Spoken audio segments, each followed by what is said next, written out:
Hello students, today we are going to read the poem The Listeners, written by Walter John Delamere. Walter John Delamere was an English poet, short story writer and novelist. His father, James Edward Delamere, was an official of the Bank of England. His mother was Lucy Sophia Delamere. He was educated in London at St. Paul's Cathedral Choir School, which he left at the age of 16.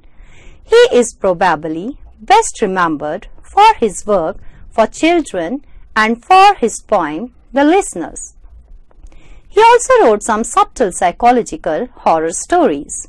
His book, Collected Stories for Children, won the Carnegie Medal in 1947, while his novel, Memoirs of a Midget, won the James Tate Black Memorial Prize for fiction. Theme of the poem. The theme of the poem is a place of man in a universe which is far greater than he, and which he can neither connect with nor understand.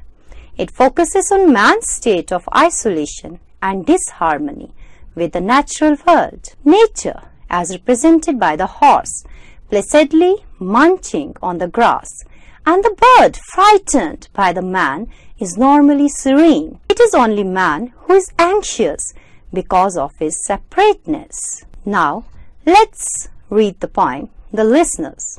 "Is there anybody there?" said the traveller, knocking on the moonlit door, and his horse in the silence champed the grasses of the forest's ferny floor, and a bird flew up out of the turret above the traveller's head, and he smote upon the door again a second time. "Is there anybody there?" he said, but no one descended to the traveller. No head from the leaf-fringed sill leaned over and looked into his grey eyes, where he stood perplexed and still, but only a host of phantom listeners that dwelt in the lone house then stood listening in the quiet of the moonlight to that voice from the world of men, stood thronging the faint moonbeams on the dark stair that goes down to the empty hall, hearkening in an ear stirred and shaken by the lonely traveller's call. And he felt in his heart their strangeness,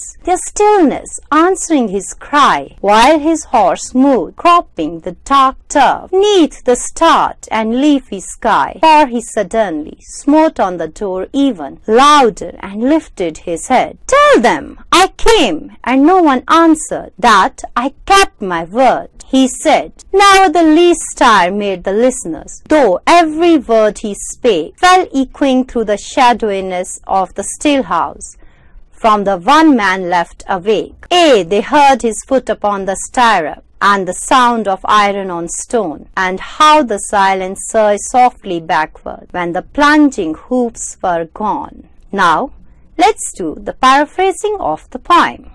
Stanza 1. It was a moonlit night. A traveller came to the door of a house in the forest. He had come to keep an unnamed promise, and knocked at the door, calling the householders to open the door. Silence was the answer to his call. His horse was chewing grass off the forest's ferny floor, and a bird flew over the roof of the house. The bird also flew over the traveller's head. He knocked the door second time and inquired if there was anybody in the house. The traveller's second knock went unheeded too, for no one descended the stairs and looked out of the leaf-fringed window sill to inquire who had come. He became impatient and fearful. Loneliness surrounded him, and he equally became perplexed. Stanza 2. In this stanza, the poet is saying that the only possible listeners around were phantoms or ghosts.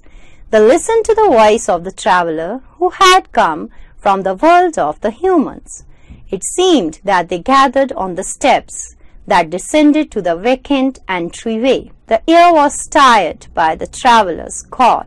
Now, stanza 3. While waiting for a reply, the traveller had a strange feeling within. He felt in his heart the strangeness and stillness of the phantoms. The only sound was that of the movement of the traveller's horse as he found another patch of edible grass. The sky above was filled with stars, their light somewhat dimmed by equally plentiful leaves on the trees.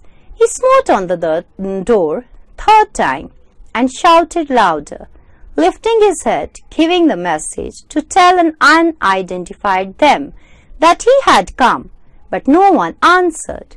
He shouted once again that he had kept his word. Stanza 4. Every word he spoke echoed through the still house. The sound of his foot upon the stirrup and the clank of the horse's hoofs on the stone, with the retreating hoofs leaving behind the listeners. Now, let's check your understanding of the poem. Where he stood, perplexed and still, but only a host of phantom listeners that dwelt in the lone house then stood listening in the quiet of the moonlight to that voice from the world of men. Why was he perplexed? He was listening to the voice of the traveler. Thank you. Have a nice day.